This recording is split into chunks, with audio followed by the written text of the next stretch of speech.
Hello, YouTube, and everyone else watching my channel. Thanks for tuning in, so to speak. Um, so I just wanted to record a little bit more because I wanted to hold on a second.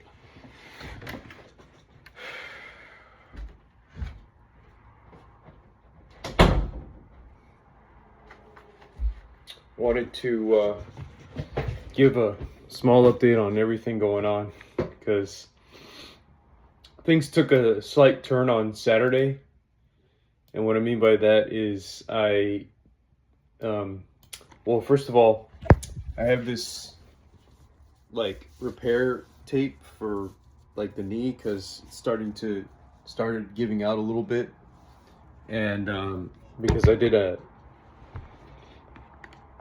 as you know, I've been on keto, so that causes me to not be able to engage in, well, it's got some complications if I want to do um more strenuous workouts. So on Friday, I think was Friday, I did a 9 mile run for the first time in like 2 weeks or something, and all it took was like 4 miles in, and my knees started giving out a little bit, and then I was experiencing that on and off ever since. And so I said I need to get something to keep it together, and to try to be more careful, because like when I was running more often like that about the beginning of the year, my diet was more high protein, some carbs.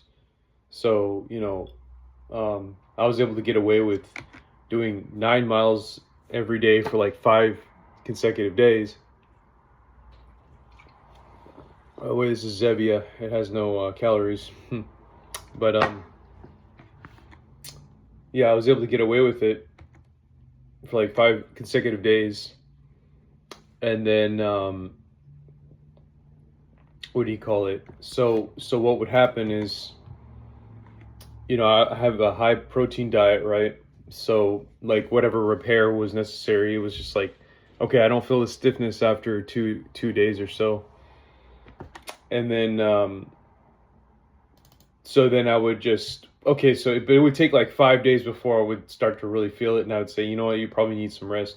But in this case, it took one day of a 9 mile run, and for me to start feeling it. It wasn't even 9 miles in; it was halfway, not even halfway through. It was 4 miles in that I was starting to feel it. So,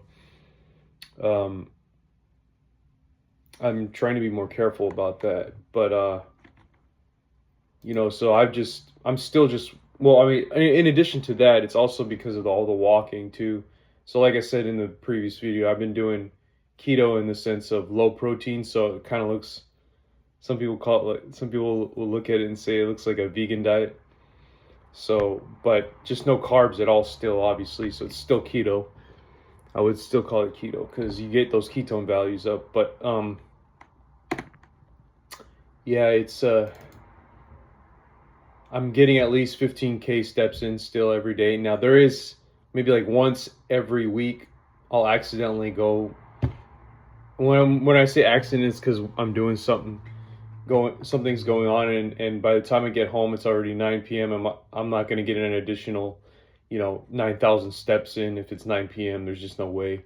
But well, I could always go to the gym. There's no excuse, right? So it's always on the table. But I'm just saying, And then so basically, when I'm walking, so I walk 15K steps a day at least, sometimes 20K, up to 20K. And literally, I've been doing that every single day. And, it's way easier on the knees, way easier on the knees. And so I don't know if I attribute that to the pain or the knee issue. But I will say that it's probably more so when you put more stress on it, like when you run, because there's way more involved with that in terms of stress. But yeah, as I said in the beginning of the video, I took a turn in on Saturday because I said, it's about time.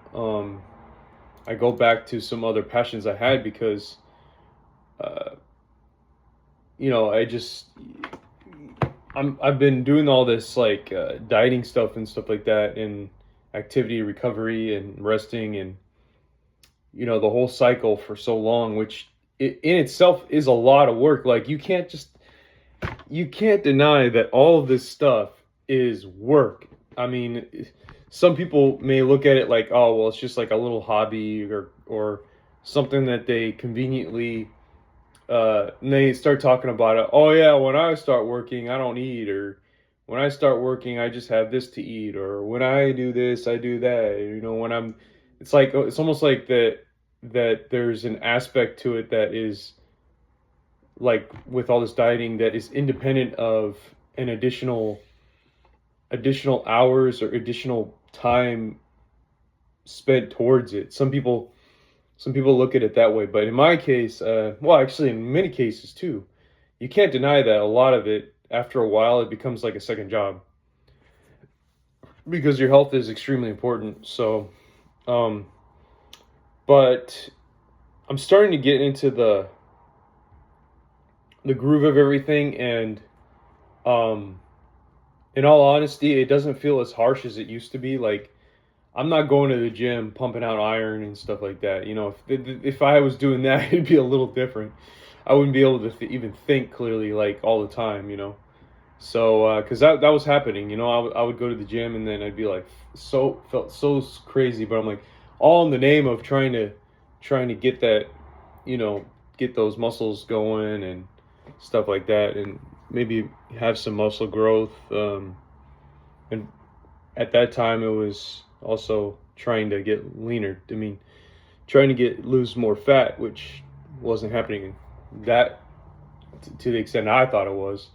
But obviously, so I'm not doing that anymore. So I'm like, just try to slip in a little bit of time for this other thing that you've been wanting to do now for like 3 years or something. So it's like it's just hard to incorporate everything, because maybe one thing is just more difficult than another, and it almost feels like it becomes an obsession, whatever that other thing might be. Only because you have high standards for what you want to do, and then it's like it becomes an obsession. So, but at this point, it doesn't really have to be an obsession anymore, because whenever I like right now, we're just basically treading waters, with the fat loss process at this point is treading waters. Like, yeah, you can't force it at this point. I mean, there's not really, you could try to, I could try to and stuff like that, but it's I'm already optimized, being as effective as possible, that any additional exercise is just like any additional exertion is just going to be like just like you basically, you might as well use that extra energy, if you're going to be doing a crazy 1 hour iron pumping workout, or maybe some pull-ups or something that not to do with running, because like I've said before, right, that you have to be careful about, but because you still have to walk and stuff like that, because that's part of the fat loss thing. It's just not worth it. It's just going to make a marginal difference. Because as long as I stick to what I'm doing and I don't do cheat meals or whatever the case is, then it should be fine. It's just, like I said, I was telling my friend, it's going to take an additional probably 9 months of doing this, because we're trading waters, and that lower belly fat is rigid as hell. But yeah, like I said, on Saturday I took a turn, and I was like, you know what? I'm gonna go through this thing that I wanted to do, and I think I'm gonna record a YouTube video starting off with it, and it's just a introduction to beams, like specifically it's beams, just to have something out there, that because it's been a long time since I've released an engineering video, and I want to, because this thing has been on my mind, and I really want to. So basically, for me, it was more about trying to go back to see how I can explain it to like a 2-year-old or something, or a 5-year-old. How do I explain all this to somebody who has no idea what they're looking at? And it's funny because a lot of people aren't structural engineers. They don't understand some of the basics. But it's kind of interesting because when we look at it in a way, we don't understand it, in a way we don't quite get it, because we're so used to, especially if you're a design engineer, you're just so used to using the formulas or using some software or whatever the case is to be able to process whatever it is. But you want to be able to, I'm not saying you need to become a teacher or anything like that, but to some extent, the stuff that is actually important, you want people to be able to look at it and say, oh yeah, well that's just, and be able to visualize what's going on and translate that into something, into whatever it is, a very simple series of equations, or a very simple mathematical idea. So, for example, like the off rip, it's very easy and very easy to understand. Well, I shouldn't say it's easy to understand, but it's probably the easiest thing to understand would be when you elongate a bar, or compress it. When you compress the bar, okay, so when you elongate the bar, let's start with that, right? When you elongate a bar, there's a tendency, obviously for necking and stuff like that. But before we get into that, there's no doubt in our minds, there's a tendency for it to stretch, in the sense that it started with a certain length and then it will increase in length by a certain difference, right? And so that difference is related to Hooke's law, right? And so the obviously there's stress over strain, right? And so the amount it gets elongated by is based off of the initial length and the strain. So it's very simple, right? Because the strain is from Hooke's law. If you have a certain stress on the stress from elongating it is translating directly into how it changes in length, and that proportion is Hooke's law, which is the elastic modulus is equal to stress over strain, right? So when you end up with that relationship, you can then have an idea of how much that displacement is going to be, or that elongation is going to be, because if you know what the forces are on that and the cross-sectional area, that is the sectional properties, then it's basically F over A, right? That's the stress. And then the elastic modulus is depends on the material, but they've tested it, so you just F over F over EA, that's the strain. So you multiply that by L, the initial length, then you get the amount of the amount it would have to, that bar has to elongate for that same amount of stress. And we're assuming that there's no modifications to the section, it just remains elastic the entire time. So that's a very simple concept, very simple. But when it comes to beams, that's the thing. It's more difficult to translate one thing to the other, because you're talking about you're talking about a section that doesn't just kind of remain in space. When when the section can rotate, can move, then it get the geometry, then the um, I call it the kinematics. The kinematics get more complicated because you can't just, because in the case of the bar, all you had to say was it gets elongated from the stress. You didn't have to say, well, it changes position, therefore there's this thing going on or whatever. But in the same way, you actually don't have to make it that complicated for beams. Um, what you take the same idea, but you just have to apply it in a more complicated way. And this is why I want to. Well, it's not really complicated, but in a more like, how would I say this, more lateral way. So you have to really see where you can apply Hooke's law and stuff like that to really understand it. So to be able to describe the same thing for beams. So and beams, therefore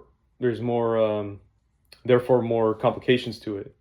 So that's why I want to. I went back and I was like, I'll just make a short video on how this works, and some basic equations. For example, radius of curvature, just to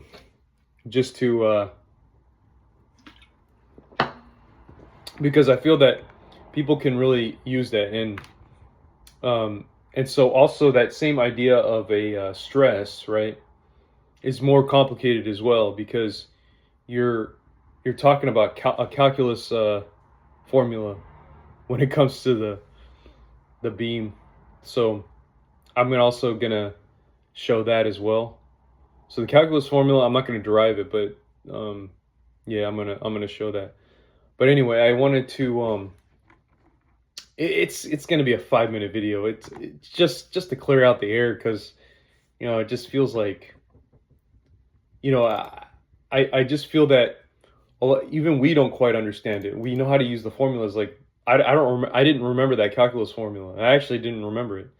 I didn't remember the relationship between curvature and stress. I didn't remember that the elongation, the Hooke's law elongation, if you will, is related to the circumference of the radius of the circle, related to the radius of curvature, locally, that is. And there's so many little things, but we know the formula. We know stress, maximum stress is mc over I. We know stress along any section is my over I. So we know the formulas. We don't quite know. We forget where they come from. We forget. We just know. We just take it for what it is because we've used them for so long, and we don't care. We know categorically what we're looking at, but we're not quite sure, like where they come from or whatever you want to call it. I mean, in a very funny way, even in the case of the bar that's being elongated, and I could even talk about compression too. Those formulas, you don't even have to. If you're a design engineer, you don't even have to. You can look at it and just say, "This is what it is." You don't have to understand visually what's going on. You could just say, "This is what it is." Like PA over AE. I don't care. I'll just use the formula. And then it's like, okay, well, don't you want to find out what the deformation is? It's like, no. Like, well, that's what the formula shows. That's what it is. So it's it's important to be able to understand from first principles what's really going on, and because, like, what are we doing, right? I mean, if we're doing engineering or whatever, And if you're not able to take those concepts and use it for something more important, like that's ultimately what I'm trying to do, is actually use it for something more, beyond what we see every day. Because um, I think I've told you in another video, I had this idea for a maglev design, and so you really have to extrapolate, or in some way, the engineering concepts on that same kind of level to be able to get to where you want to be. So to be able to take it to the next stage, something like that. Um, and so if you train your mind to just use formulas and stuff, and without visualizing how it comes to be and stuff like that, you're screwing yourself over. At least from that point of view, your creativity is gonna go, and I mean, it makes sense because you start getting families and stuff like that. It's like you start to form a family, and there's no time for that anymore. So you just kind of forget about it. And if you have a kid that happens to be in a advanced math class, you're like,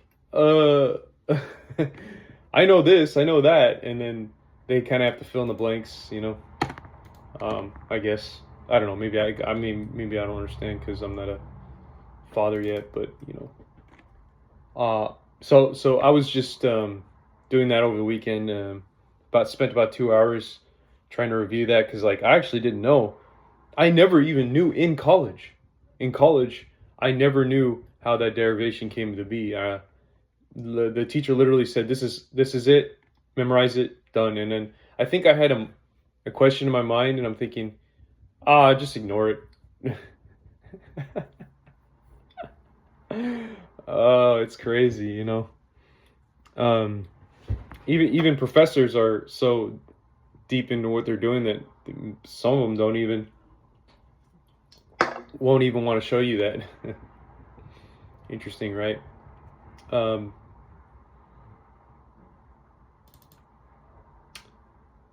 but yeah, that's what's been going on, and I was surprised that I was able to sit down and actually kind of go through it, because compared to before, it's kind of interesting. Compared to before, and I don't know if it's just because I feel like part of it is diet too. It's like related to diet and mental clarity. Um, but compared to before, I'm noticing that I'm like, hold on a second. I noticed that I'm like, compared to before, when I sit down and I go through something, or I try to have my own inputs, and try to come up with solutions and stuff like that, and judgments. Like nowadays, I I feel like I'm not as sharp as I used to be, but at the same time, in a way, what's really happening is I'm actually more sharp. I'm acting more critical. That is, I'm acting a lot more critical than I did before. And what I mean by that is, if I, like, for example, I tried to prove the thing with stress and strain, and the formulas for beam on my own, and then I had a textbook with me, but I just wanted to see if I could do it myself, and I realized I couldn't do it. I was like, what's going on here? Why am I, like, I'm stuck on this thing? And so then I go into the textbook, and then I'm like, oh, this is how it works. So I realized that my brain is basically saying, like, it's telling me what I'm, you know when it actually makes sense to look for an answer, or outside or within, when it's time to say you don't know, try to look outside, or whatever you want to call it. And this is kind of interesting, because whereas before I would have been kind of like, oh, well, this is just math, like, leave it to someone else. like even so it's kind of interesting because I'm also not overdoing it from that point of view, meaning that I I actually found that so for the so also reviewed some of the old maglev stuff that I did, and I realized like I was just trying to rush it in a way. And if I just kind of was like this and took my time better and more not as forceful about it, I think I think it would have made more sense, what I was writing out. Um, so I also so what I decided to do was I took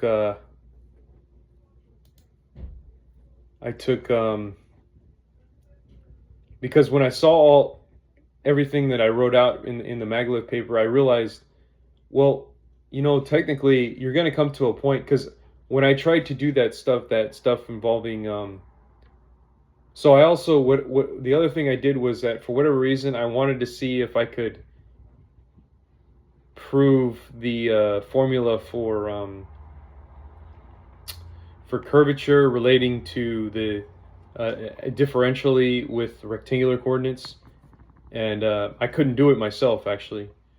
And I've never actually derived it, but I looked on Chat GPT and it showed me how to do it. So I realized that, and so I ordered a linear algebra textbook and a differential equation textbook because I don't have those, and I'm not trying to get to a PhD level or whatever, but I'm just saying that if I have certain resources available, I think now I can be more critical in terms of where I want to be instead of overdoing it on trying to learn this stuff. It's like, so I'm not saying that I'm trying to because when I looked at my maglev paper, I realized that there's probably certain portions of it that I was kind of running away from in my mind because it was just too mathematically heavy. And it's like, well, now it's like, well, let's just take it a step at a time. I know it sounds advanced and stuff, but you could, now that you're at this point of mental clarity and fitness and stuff, you can actually slow down and kind of have a pretty good idea based off of resources that you can find, especially now with the Chat GPT. So I think it's interesting that we've had these tools and stuff. But yeah, that's what I did, and wish me luck. I don't know if it was just a one weekend thing, but we'll see. Still working on my lower belly fat. It's going away slowly, but I decided to switch over. Like I said, I'm still trying to heal, so now I'm going a little bit higher on the protein. But yeah, thanks for watching. Oh yeah, and so fat loss might stall, but I kind of switched over from low protein now to high protein for like the next 2 weeks, and hopefully I can get back, but we'll see. Thanks.